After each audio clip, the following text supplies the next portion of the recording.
Hello my dear students, welcome to my channel DS Silva classes. इस video में मैं आपको मैथमेटिक्स ऑफ फाइनेंस कराऊंगा। लास्ट वीडियो आप मेरी देख लीजिए, उसमें मैंने कल ही डाली है। उसमें मैंने आपको मैथमेटिक्स ऑफ फाइनेंस की स्टार्टिंग कराई और मैंने ये बताया था ये वीडियोस किसके लिए हैं। बीकॉम फाइनल ईयर के स्टूडेंट जिनका बैक रह गई थी लास्ट ईयर की मैथ्स की, या फिर जिनका बीकॉम क्लियर हो गई लेकिन बैक रहती है, क्योंकि जो बीकॉम सेकेंड ईयर और फर्स्ट ईयर के स्टूडेंट हैं उनके एग्जाम्स कैंसिल हो गए हैं ड्यू टू कोविड-19। और लेकिन जो फाइनल ईयर के स्टूडेंट हैं उनके पेपर होंगे और उन्हें पीछे का कोई बैक का पेपर है तो वो भी देना पड़ेगा। तो ये वीडियो को शेयर करिए अगर आपको पढ़ाया हुआ समझ आ रहा है आए तो, सो दैट कि कोई बच्चा है जिसका बैक अटका हुआ है तो वो क्लियर कर ले इसे। ठीक है, तो मैंने आपको लास्ट क्लास में सिंपल इंटरेस्ट पूरा क्लियर हो गया था, कंपाउंड इंटरेस्ट स्टार्ट किया था। तो कंपाउंड इंटरेस्ट में मैंने बताया था उसमें S is equal to, S होता है अमाउंट, उसका फॉर्मूला होता है P इंटू 1+i की पावर n। I क्या होता है? Rate of interest over number of conversion periods, number of conversion period. n होता है number of conversion period, number of conversion period into time. Clear है? ये होता है मेरा n। ठीक है, तो इसमें नंबर ऑफ कन्वर्जन पीरियड क्या होता है मैंने बताया था। अगर इंटरेस्ट जो है एनुअली है, एनुअली हो रहा है तो नंबर ऑफ कन्वर्जन पीरियड 1 है। अगर सेमी एनुअली हो रहा है तो नंबर ऑफ कन्वर्जन पीरियड 2 है। अगर कंपाउंड इंटरेस्ट जो लग रहा है रेट ऑफ इंटरेस्ट वो क्वार्टरली है, क्वार्टर यानी चौथा हिस्सा, तो n हो जाएगा 4। यानी कैसे, मतलब क्या है, सेमी एनुअली मतलब एक साल में दो बारी सेमी एनुअली आएंगे ना, 6-6 महीने एक साल में दो बारी आते हैं। एक साल में एक कंप्लीट साल एक ही बारी आएगा, क्वार्टर 4 बारी आएंगे। और फिर मंथली की बात करें तो एक साल में कितने मंथ आएंगे? 12। तो हम अगर मंथली कर रहे हैं इंटरेस्ट तो हमारा नंबर ऑफ कन्वर्जन पीरियड 12 होंगे। ये मैंने लास्ट वीडियो में प्रॉपर लिखा है, उसे देख लीजिए जाके अगर नहीं देखा वीडियो वो। तो क्वेश्चन करते हैं। ठीक है, लास्ट वीडियो में भी हमने क्वेश्चंस किए थे, उसके आगे चलते हैं। आज क्वेश्चन है the difference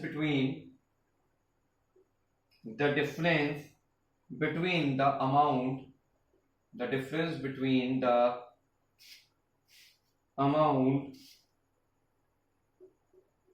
at 8% per annum compounded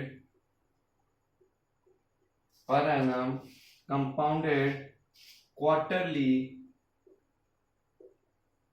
and compounded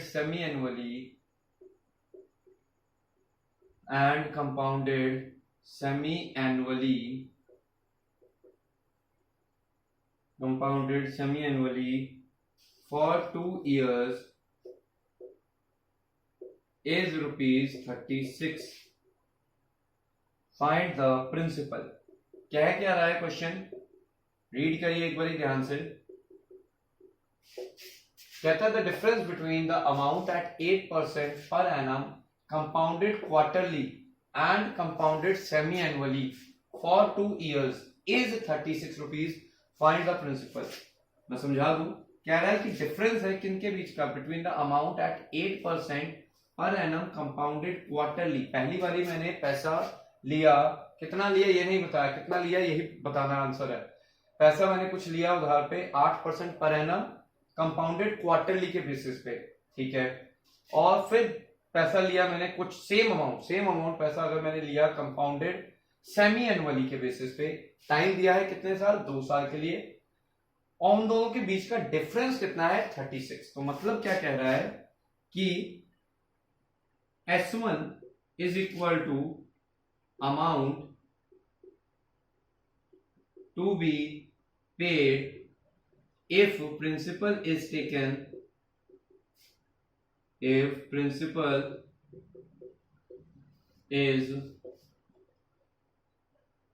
taken at 8% per annum, 8% per annum compounded quarterly. Clear है? S2 क्या है? S2 है amount to be paid, amount to be paid if principal is taken at 8% per annum, 8% per annum compounded semi annually. आपकी बात कैसे compounded किया है? Semi annually. ठीक है, तो और हमें गिवन क्या है? S1 minus S2 is equal to 36। Note down कर लीजिए, S1 माइनस S2 कितना होगा? 36। नोट डाउन कर लीजिए अच्छे से। ठीक है, तो इसके बाद हम चलते हैं आगे। मतलब हमें गिवन है S1 minus S2 is equal to 36। ठीक है, हो गया बात। तो S1 कितना होगा? S1 है अमाउंट, जब मैंने प्रिंसिपल लिया, प्रिंसिपल कितना लिया? लेट कर लेते हैं, let the principal amount is, let the principal amount is rupees x is p, तो S1 आ जाएगा p इंटू 1 प्लस आई की पावर n। ठीक है, here i क्या चीज है? i होता है, मैंने बताया है, रेट ऑफ इंटरेस्ट पर कन्वर्जन पीरियड। i होता है r upon number of conversion period per year, number of conversion period per year. तो एक साल में नंबर ऑफ कन्वर्जन पीरियड कितने हैं? क्वार्टरली है, तो बताया मैंने 4। तो I इज इक्वल टू हो जाएगा, R कितना है? 8%, 8/100 upon number of conversion period per year कितने हैं? 4। तो यानी कितना हो जाएगा? 2/100 यानी 0.02। ये क्या है? ये आ गया मेरा I। इसे क्लियर? नोट डाउन कर लीजिए अच्छे से। I किसके लिए? ये ध्यान रखिएगा, किसके लिए? अमाउंट 1। तो इसे I1 दे दें, I1 दे दो, कंफ्यूज नहीं होना, कंफ्यूज बिल्कुल नहीं होना, P सेम रहेगा दोनों के लिए। ठीक है, और इसको चाहे तो N1 कर लो। N1 कितना होगा? यहां तक नोट कर लिया, तो N1 आ जाएगा, देखिए I1 आ गया 0.02 में, यहां लिख लेता हूं। N1 दिया हुआ है मेरे को कितना? Number of conversion period per year 4 है, टाइम कितना बोला? 2 साल, तो ये आ गए 8। S1 आ जाएगा P1 P इंटू 1 प्लस आई, आई कितना? 0.02 की पावर n, तो यानी P इंटू 1.02 की पावर 8 S1 आ जाएगा। ठीक है, सिमिलरली S2 कितना आएगा जी? S2 आएगा P इंटू 1 प्लस I2 की बात करें की पावर N2। I2 कितना है? रेट ऑफ इंटरेस्ट जो दिया हुआ है कितना? 8%, लेकिन number of conversion period upon of conversion period, अब की बार नंबर ऑफ कन्वर्जन पीरियड कितने हैं? सेमी एनुअली है, तो 2 हो गए, तो आ गया 8/100। मैंने आपको बताया था लास्ट वीडियो में कि जो रेट ऑफ इंटरेस्ट लेते हैं डेसिमल में लेते हैं, इसलिए 8% को मैं लिख देता हूं 8/100। परसेंटेज होता है बाय 100, पर 100। तो 8/100 डिवाइडेड बाय कितना? 2, तो यानी ये आ गया 4/100 यानी 0.04। नोट डाउन कर लीजिए, 0.04 is the value of I2। Hope so clear है? ठीक है, तो यहां पे भी लिख देता हूं कि I2 की वैल्यू मेरे पास आ गई 0.04। N1 की वैल्यू कितनी आई थी? 8 आई थी। आपको लिखने की जरूरत नहीं है, मैं क्योंकि है ना। फिर उसके बाद मेरे पास N2 कितना आएगा? N2 आएगा जी semi annually, number of conversion period 2 साल, तो आ गया N2 की वैल्यू 4। तो सिमिलरली अगर मैं बात करूं S2 की, तो S2 आएगा P इंटू 1 प्लस 0.04 की पावर N2 जो कि है 4, यानी P इंटू 1.04 की पावर 4। यह आ गया S2। गिवन था हमें S1 minus S2 is equal to 36। तो S1 की वैल्यू कितनी थी? P इंटू 1.02 की पावर 8 माइनस P 1.04 की power 4 is equal to 36। Note कर लो, यहां तक कर लिया नोट। आपको कैलकुलेटर अलाउड होता है, क्लियर है, बीकॉम के स्टूडेंट्स को कैलकुलेटर अलाउड होता है, ठीक है। तो ये आ जाएगा P इंटू 1.02 को 8 बारी मल्टीप्लाई करोगे तो it will give you 1.1716 minus P into 1.04 को 4 बारी मल्टीप्लाई करोगे तो वो आ जाएगा 1.1698 इक्वल्स टू 36। P कॉमन लिया 1.1716 minus 1.1698 equals to 36। P into 1.1716 को माइनस करेंगे 1.1698 के साथ, तो जो कि कितना बन जाएगा 8, जो कि बन गया यहाँ पे 10, ठीक है। माइनस कर लेंगे, माइनस करना आता ही है आपको, तो माइनस करके ये बन जाएगा मेरे पास 0.0018 equals to 36। P is equal to 36 over 0.0018।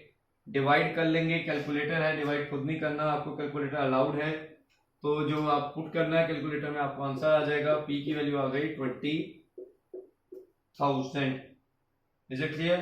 तो मतलब मैंने जो पैसा लिया था प्रिंसिपल वो था 20,000 रुपए, जिसको मैंने 2 हिस्सों में किया, सेमी एनुअली और क्वार्टरली वाला हिसाब जो किया। Is it clear? नोट कर लो इसे अच्छे से। क्लियर है? होप सो आपको समझ आ रहा है, ठीक है। कोई डाउट हो तो प्लीज कमेंट बॉक्स में पूछिए, और मैं अपना इंस्टाग्राम का हैंडल भी डाल दूंगा और साथ ही साथ अपना नंबर भी डाल दूंगा, उसमें आप पूछ सकते हैं। क्लियर? ऑनलाइन लाइव क्लासेस हैं, they are also available but they are paid. चलो तो आगे चलते हैं। अगला क्वेश्चन है सेम टाइप का, एक और क्वेश्चन करते हैं फिर आगे चलेंगे नेक्स्ट टॉपिक पे। क्वेश्चन कहता है a man wants to invest rupees 5,000 for 4 years, wants to invest rupees 5,000 for 4 years. He may invest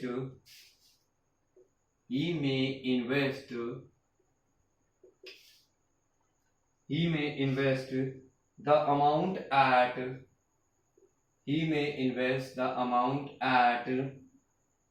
10% per annum, compound interest, 10% per annum compound interest,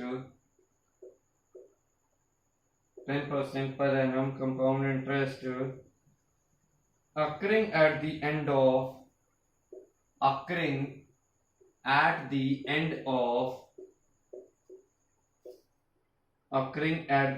of each quarter,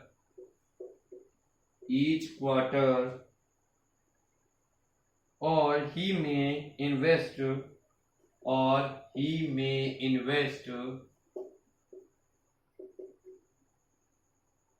it at 10.5% per annum compound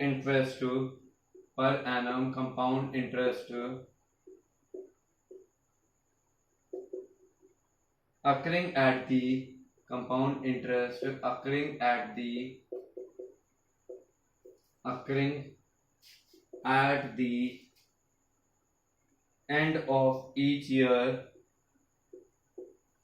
at the end of each year, which investment will give him better result,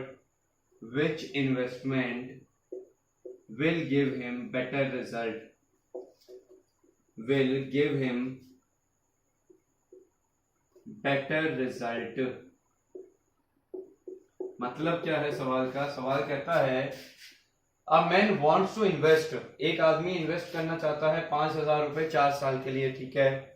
He may invest the amount at 10% per annum compound interest occurring at the end of each quarter, यानी quarterly के basis पे interest अगर वो compound interest charge किया जाए उस पे वो कर सकता है 4 साल के लिए 5,000 रुपए को इन्वेस्ट, या फिर ही में invest it at 10.5% per annum compound interest occurring at the end of each year. मतलब पर एनम के हिसाब से कंपाउंड इंटरेस्ट को अगर हम इंटरेस्ट किया जाए तो कह रहा है कौन सी इन्वेस्टमेंट उसको बेटर रिजल्ट देगी, मतलब किसका अमाउंट ज्यादा आएगा, जिसका अमाउंट ज्यादा हो उसकी इन्वेस्टमेंट बेटर, वहां पे वो पैसा डालेगा ना। अगर भाई कोई भी पैसा इन्वेस्ट करना चाह रहा है तो ऐसी जगह थोड़ी डालेगा कि कम अमाउंट मिले 4 साल के बाद तो ज्यादा ही मिले। तो देखें जी यहाँ पे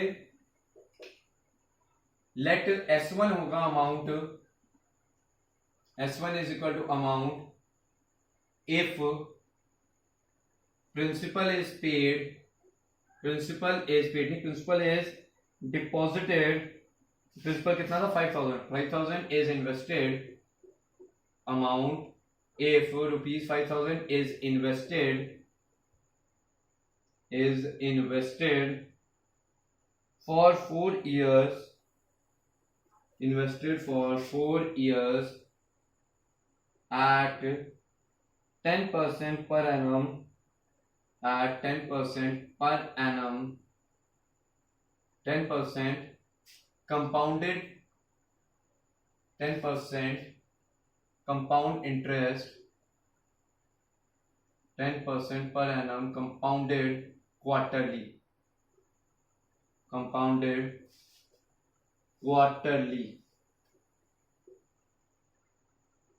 और अगर मैं बात करूं S2 की तो वो है amount if rupees 5,000 is invested for कितने साल के लिए, 4 साल के लिए, 4 साल के लिए ही एट 10% नहीं आपकी बात, रेट ऑफ इंटरेस्ट चेंज किया उसने, एट 10.5% पर एनम कंपाउंडेड एनुअली, 10% पर एनम कंपाउंडेड एनुअली।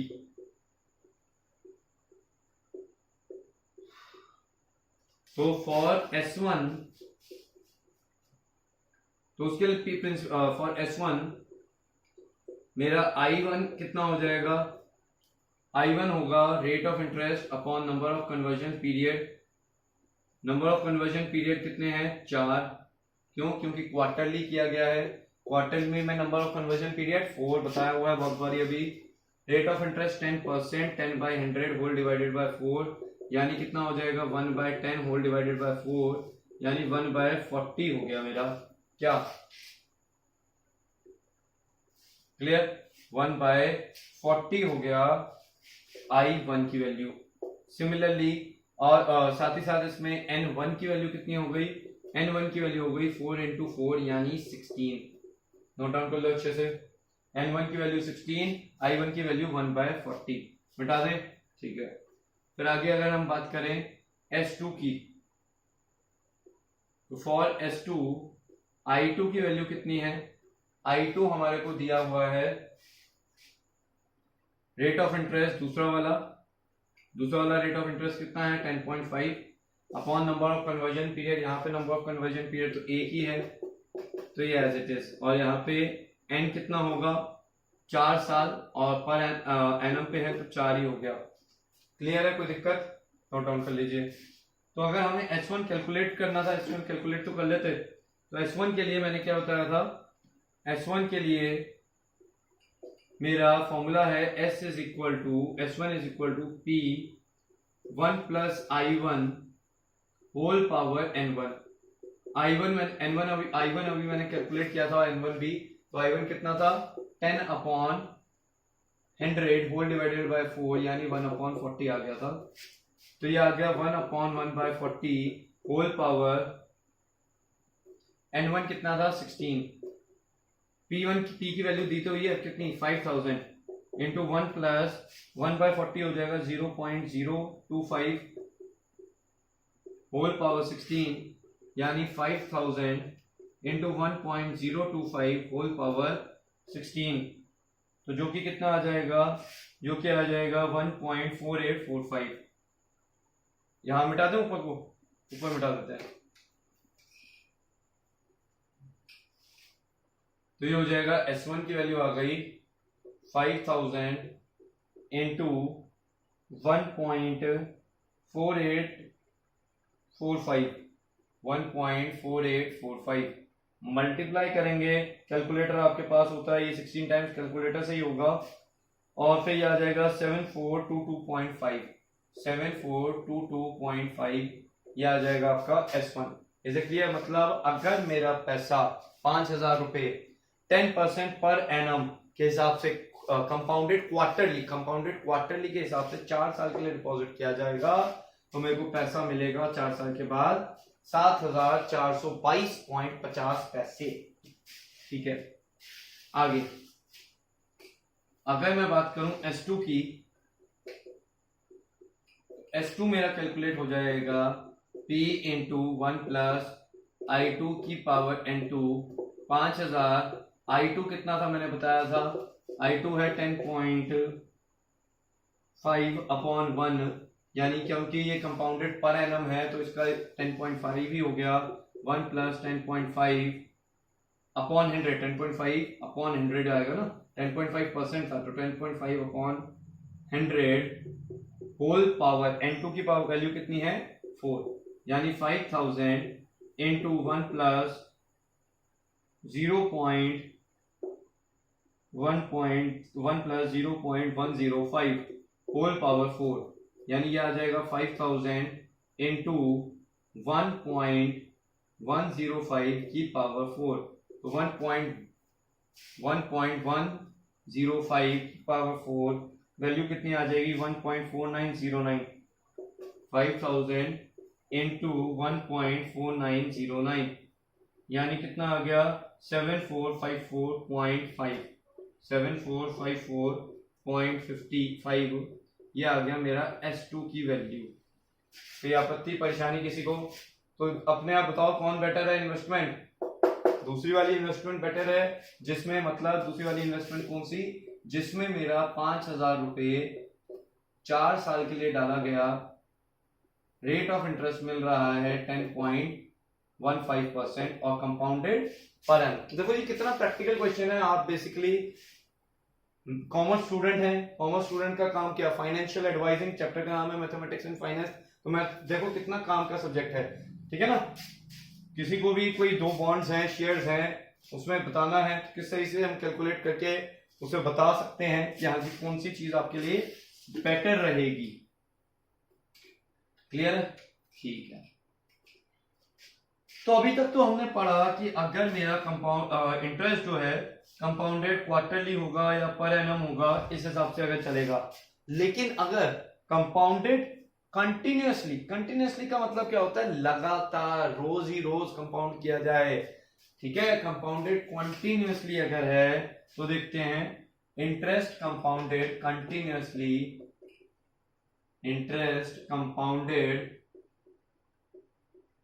कंटिन्यूअसली, तो क्या होगा, कंटिन्यूअसली के केस में मेरा फॉर्मूला आएगा S is equal to P E की पावर RT, जहां पे where S is the amount, P is the principal, पता ही आपको वही सेम चीजें हैं, P is the principal, R is rate of interest, T is the time. Clear?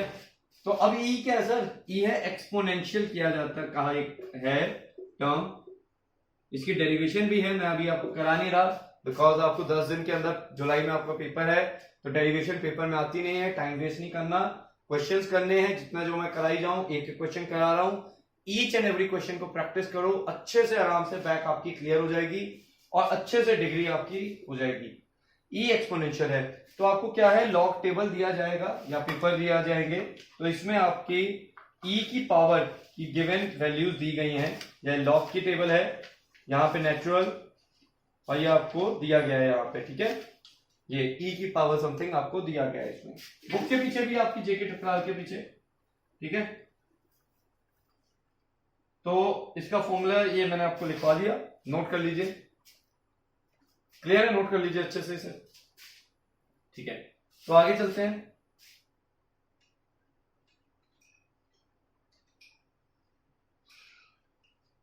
आगे है पहला question, a person deposit ₹5,000, a person deposit ₹5,000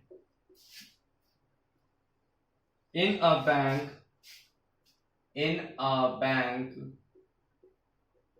which pays an interest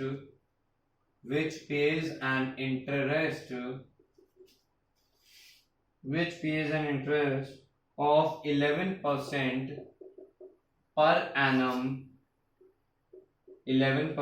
per annum, compounded continuously per annum, compounded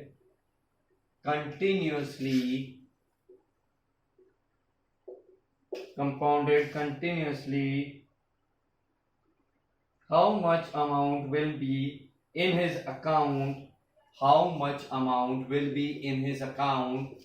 How much amount will be in his account? Will be in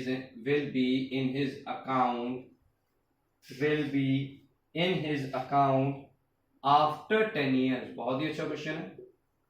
क्या क्या रहा है? Easy सा simple सा question है. Person deposit 5,000 in a bank which page the interest of 11% पर annum compounded continuously कह देगा, तो कंटिन्यूअसली का फॉर्मूला आना चाहिए, अभी अभी बताया. S is equal to P E की पावर RT. R किसमें होगा? डेसिमल में. हमें प्रिंसिपल दिया हुआ है कितना? 5,000, तो S हो जाएगा 5,000 इंटू E की पावर, रेट ऑफ इंटरेस्ट कितना है? 11%, तो वो कितना आ जाएगा? 11/100 यानी 0.11. क्लियर है? तो ये आ गया 0.11. टाइम कितना दिया हुआ है? टाइम दिया हुआ है मेरे को, दिया हुआ है हाँ 10 साल. तो ये आ गया 5,000 इंटू ई की पावर 1.1. अब ई की पावर 1.1 वैल्यू होगी, आपको टेबल दिया गया होगा, मैंने बताया आपको. ठीक है, आपकी जीके ठकरा के पीछे भी दिया हुआ है, तो मैं डायरेक्टली वैल्यू लिख देता हूं अभी. तो डायरेक्टली इसकी वैल्यू आ जाएगी, देख लेते हैं. चलो इसकी वैल्यू कितनी आएगी देखते हैं. जीके ठकरा के पीछे दी हुई है, यहाँ पे दिखा नहीं हुआ इन्होंने. ठीक है ना. तो ये ई की पावर समथिंग, ये ई की पावर कितना आया? 1.1. तो ई की पावर 1.1 ये रहा, तो इसकी वैल्यू आएगी 3.0042. 3.0042. 5,000 को 3.0042 के साथ जब हम मल्टीप्लाई करेंगे तो हमारे को आंसर मिल जाएगा 15,220. 15,220. नोट डाउन कर लीजिए, ये हमारे को मिल जाएगा. Is it clear? ये कहां से आया? ये आपको टेबल दिया जाता है फ्रॉम टेबल आपको गिवन होगा. क्लियर है? नोट डाउन कर लीजिए अच्छे से. Is it clear? ठीक है, आगे है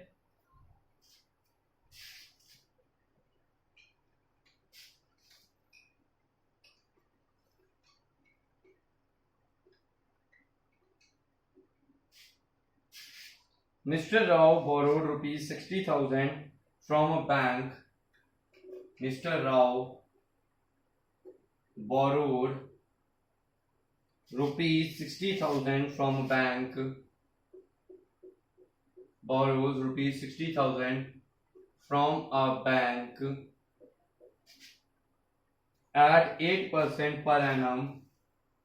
8% per annum. Compounded per annum, compounded annually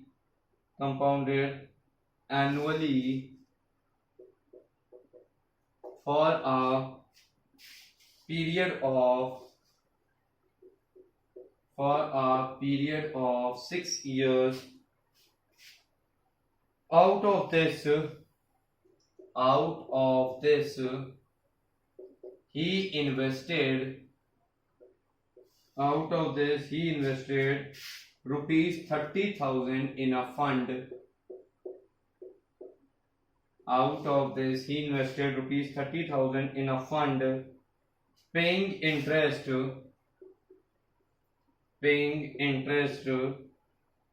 at 7% per annum, 7% per annum, compounded continuously, and the balance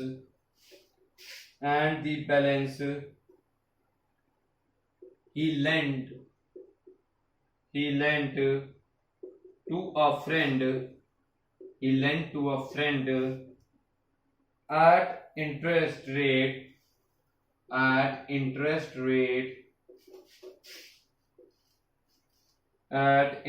rate of 10% per annum, compounded annually,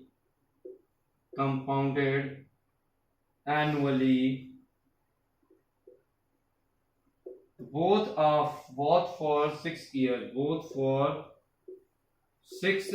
दोनों 6 साल के लिए उसने पैसे रहे, both for 6 years. Calculate his total gain or loss. Calculate his total gain or loss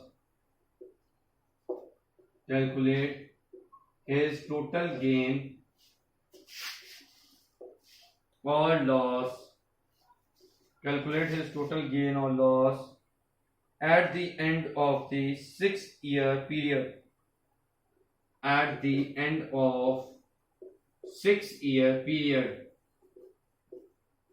बहुत time consume हो गया लिखने में, चलो मैं देखूंगा नेक्स्ट टाइम कि कुछ ऑल्टरनेटिव देख सकें इसका। चलो कोई बात नहीं। अभी देखो, mister Rao borrowed 60,000 from a bank, 60,000 उसने बैंक से लिए 8% पर एनम के उस पे, कंपाउंडेड एनुअली के बेसिस पे, ये ध्यान रखना कंफ्यूज करेगा, कंपाउंडेड एनुअली के बेसिस पे। और ये आपके यूनिवर्सिटी एग्जाम में आया हुआ है, रिसेंटली आया है 2012 में।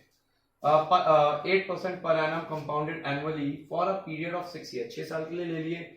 इसमें से मतलब 60,000 में से 30,000 रुपए उसने इन्वेस्ट कर दिए एक फंड में जो 7% का 7% का इंटरेस्ट दे रहा है per annum, compounded continuously, and the balance he lent to a friend at a interest rate of 10%, 10% के इंटरेस्ट रेट पे उसने दोस्त को दे दिए, कंपाउंडेड एनुअली। ठीक है, एनुअली दोस्त को 10% कंपाउंडेड एनुअली पे दिए हैं, बोथ फॉर 6 ईयर, दोनों 6 साल के लिए दे दिए। ठीक है, कैलकुलेट हिज टोटल गेन और total loss at the end of 6 year, तो 6 साल के बाद उसका टोटल मुनाफा हुआ या टोटल घाटा हुआ वो चेक करना है। देखते हैं कैसे करेंगे इस क्वेश्चन को, नोट कर लीजिए, होप्स आपने नोट कर लिया होगा। ठीक है, प्लीज नोट कर लीजिएगा, पॉज करके अच्छे से समझिए। जितने क्वेश्चंस करा रहा हूं मैं कोशिश कर रहा हूं कि प्रॉपर क्लास जैसा ही रहे, क्योंकि एग्जाम आपके होंगे और आप कहीं सेंटर वगैरह जा नहीं सकते हैं, तो प्लीज हेल्प यूटिलाइज करिए इस चीज का, टाइम का। और जो वीडियो देख रहे हैं किसी को पसंद आ रहा है तो सब्सक्राइब करिए और शेयर करिए, ताकि 1 महीने बाद फाइनल ईयर का उन बच्चों का पेपर है जिनका बैक है, उनकी डिग्री निकल जाए अच्छे से।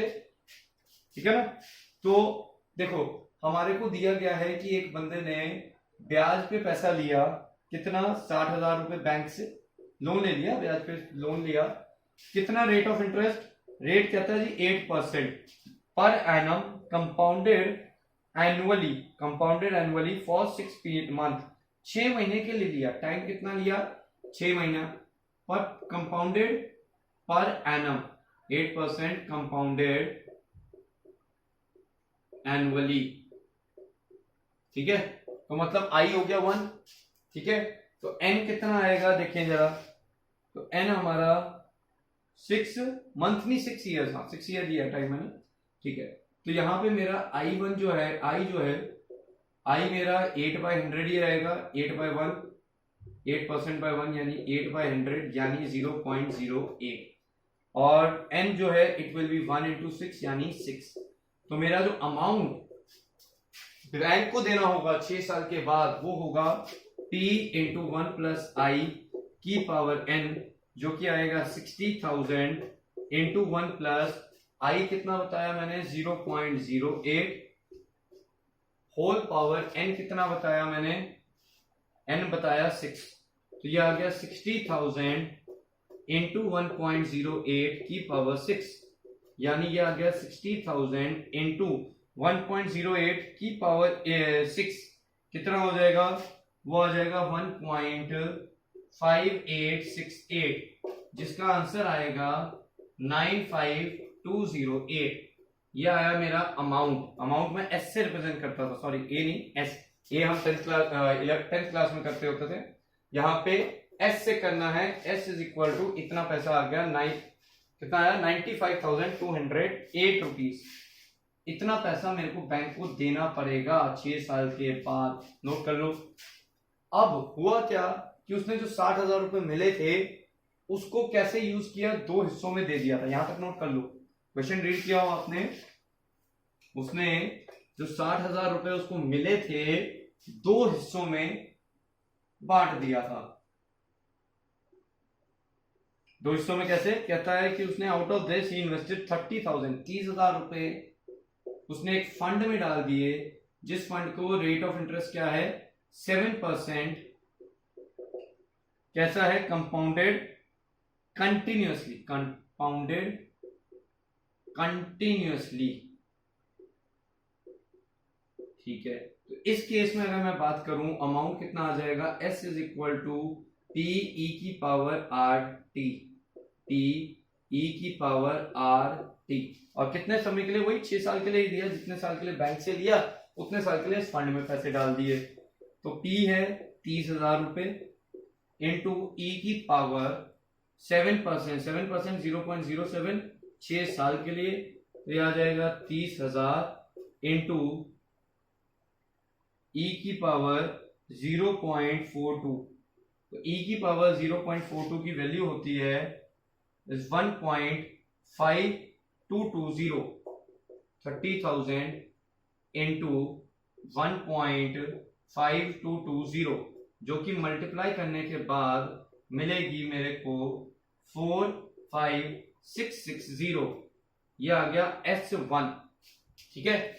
S1 मेरे प्रिंसिपल 1 का S1 जो मेरे को मिलेगा, कहां से पैसा, जो मेरे को वहां से मिला फंड से, जो मैंने 7% फंड में डाल दिए 30,000, वो 6 साल बाद बन जाएंगे 45,660। बाकी 30,000 रुपए मैंने कहां डाले हैं, बाकी के 30,000 मैंने फ्रेंड को दिए, ठीक है, फ्रेंड को दिए हैं। कैसे दिए हैं, रेट ऑफ इंटरेस्ट कितना लगा लिया है उससे, मैंने पैसे लिए हैं उससे 10% कंपाउंडेड कंटिन्यूअसली, ठीक है, कंटिन्यूअसली कंपाउंडेड हुआ 10% के हिसाब से, 10% कंपाउंडेड कंटिन्यूअसली, ठीक है। हमें S2 की वैल्यू कितनी है, पी ई की power R T, compounded continuously है, नहीं, एक सेकेंड देख लें, compounded per annum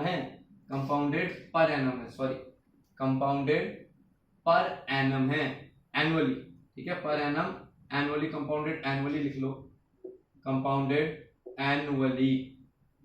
annually compound किया गया है 10% को। तो यानी मेरे पास यहां से क्या मिल गया, यहां से मेरे को मिल जाएगा S2 जो कि आएगा P 1 प्लस आई की पावर n। तो यहाँ पे I कितना होगा, कंपाउंडेड कंटिन्यूअसली है, तो I होगा rate of interest over number of conversion period, 1, यानी ये आ गया 10%, यानी 10/100 इज इक्वल टू 0.1, ठीक है। n की वैल्यू कितनी हो जाएगी, 6 साल के लिए पैसा दिया, तो 1 into 6 number of conversion period per year कितने हैं, 1 है, 6 साल के लिए पैसा दिया, तो S2 आ जाएगा, कितना दिया था 30,000 रुपए, 1 प्लस 0.1 की पावर 6। क्लियर है, कोई दिक्कत परेशानी, तो यानी ये बन गया 30,000 इंटू 1.1 की पावर 6, क्या है 30,000 इंटू 1.1 की पावर 6, नोट डाउन कर लीजिए, ठीक है। तो यानी जो कि क्या बन जाएगा मैं इसको यहाँ लिख लूँ, ऊपर को ऊपर लिख देता हूँ। तो ये बन जाएगा S2 is equal to 30,000 into 1.1 की power 6 will become, you will having calculator, I will repeat। कई लोग कहेंगे सर आप करके दिखाइए, करके नहीं, यहाँ पे ये कैलकुलेटर आपको अलाउड होगा बेटे, आपको पेपर में कैलकुलेटर अलाउड है, ठीक है। आई होप आपने पहले भी दिया ही था पेपर, वो है क्या हो, कैलकुलेटर अलाउड होता है, ठीक है। तो 53145, तो S1 प्लस S2 जो इसको 6 साल के बाद पैसा टोटल मिल जाएगा वो कितना होगा, देखिए जरा।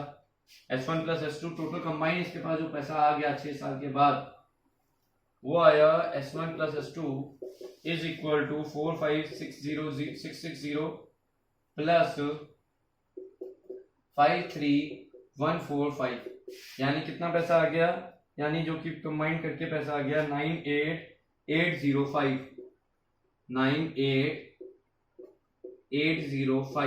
98,805, और जो हमारा प्रिंसिपल आया था दूसरे उससे, वो कितना पैसा आया था, वो आया था 95,208। आप पीछे जाके देख सकते हैं, S जो आया था, S is equal to 95,208 as S1 plus S2 is greater than S, therefore profit हुआ, वो भी कितना हुआ प्रॉफिट, वो भी कितने का 9880.5 माइनस 95,208, जो कि आ गया माइनस करके प्रॉफिट 3597, इतने रुपए का प्रॉफिट मुनाफा हुआ। कोई दिक्कत परेशानी तो किस पूछ लीजिए आराम से, क्लियर है, ठीक है। होप सो आपको समझ आ रहा है कराया हुआ, क्लियर है। एक लास्ट क्वेश्चन करते हैं, उसके बाद नेक्स्ट वीडियो में देखेंगे आगे, ठीक है। Compound amount at changing rate, changing rate वाला अगले टॉपिक में करेंगे, अगली वीडियो में कवर। तो यहां पे अब देखते हैं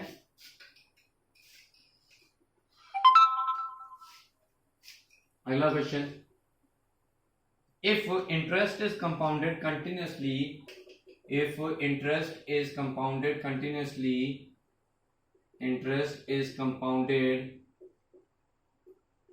continuously,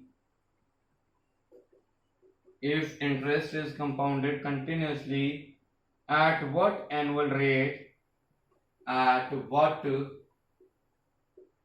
annual rate, at what annual rate will a principal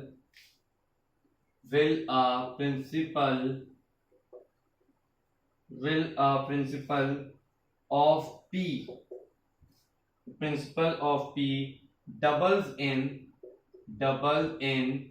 10 year, 10 साल में डबल हो जाएगा कितने इंटरेस्ट रेट पे, if interest is compounded continuously at what annual rate will a principal P doubles in 10 years. मतलब क्या है, कहता है A है, S है मेरा, S यानी अमाउंट, वो है 10 टाइम्स ऑफ P। S का फॉर्मूला होता है कंपाउंडेड, कौन सा है, कंटिन्यूसली, खुद बताओ कौन सा फॉर्मूला लगेगा, S is equal to P e की पावर RT। S कितना है 10 times of P, P as it is e की पावर, R कितना है, R पता नहीं, टाइम कितना 10 साल, यानी 10 से 10 कट हो गया, 10 इज इक्वल टू e की पावर 10 R। क्लियर है यहां तक, ठीक है। कोई दिक्कत परेशानी किसी को पूछ लीजिए। डबल्स एंड इंटरेस्ट, सॉरी क्या लिख दिया मैंने, if the interest is compounded continuously at what annual rate will a principal doubles itself, 10 times ही था, डबल था, सॉरी 2 गुना होना था, 2 गुना होना था, समय 10 साल था तो मैंने गलती से लिख लिया होगा, डबल होना था, तो यहां आएगा 2 इज इक्वल टू e की पावर 10 R। तो हम क्या करेंगे, taking log both side, taking log both side, क्या आ जाएगा, log 2 is equal to log e की पावर 10 R। क्लियर है, तो यहां से क्या हो जाएगा, log 2 एज इट इज, यहां पे फॉर्मूला लगेगा log a की power b is equal to b log a, यानी ये क्या हो जाएगा 10R into log e। log e की वैल्यू कितनी होती है, log e की वैल्यू 1 होती है, तो log 2 is equal to 10R into 1, यानी अगर मैं बात करूं तो r हो जाएगा 1/10 into log 2। r is equal to 1/10 into log 2।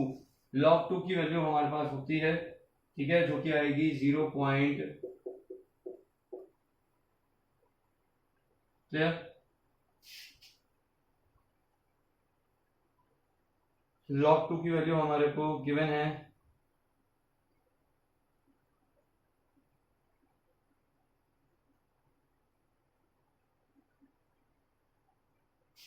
log e की वैल्यू 1 नहीं, हमें पुट करनी है 0.4343। कितने पुट करेंगे? 0.4343। क्लियर है? जानिए कितने में क्या हो जाएगा आंसर हमारा? आंसर आ जाएगा r इज इक्वल, और log 2 की वैल्यू होती है 0.3010, तो ये आ गया 10r इंटू 0.4343। r की वैल्यू आ गई 0.3010 अपॉन 10 इंटू 0.4343, यानी r की वैल्यू आ गई सॉल्व करके 6.9%। कितनी आ गई? 6.9%। पहले कैसे कैसे आ जाएगा सर? परसेंट कैसे आ गई डायरेक्टली? हाँ जी, इसकी वैल्यू आ जाएगी 0.069, जो कि होता है 6.9%। अब आई समझ? कैलकुलेट कर लेना, आपके पास कैलकुलेटर है और आपको अलाउड है। Thank you very much. आगे का हम इसके नेक्स्ट वीडियो में कवर करेंगे। Thank you very much.